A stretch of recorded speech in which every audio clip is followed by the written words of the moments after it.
பெருந்தலைவர் காமராஜரனுடைய இந்த பிறந்த நாளில் இன்றைய தினம் பாரதிய ஜனதா கட்சியினுடைய தலைவர் அவர்கள் அவருடைய நினைவிடத்தில் மிகப்பெரிய அளவில் அதை சீரமைப்பதற்காக பாரதிய ஜனதா கட்சி 1 கோடி ரூபாய் நிதியை திரட்டி மாண்புமிகு தமிழக முதல்வர் அவரிடம் தமிழக அரசிடம் வழங்க இருப்பதாக கூறியிருக்கிறார்கள்.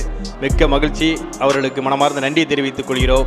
ஆனால் குறிப்பாக காமராஜரனுடைய தொண்டர்கள் இப்பொழுது அண்ணாமலை அவர்களிடம் எதிர்பார்ப்பது சென்னையில் இருக்கக்கூடிய விமான நிலையத்திற்கு பல ஆண்டு காலமாக பெருந்தலைவர் காமராஜரனுடைய பெயர் பலகை அடையாளம் இல்லாமல் இருந்து கொண்டிருக்கிறது.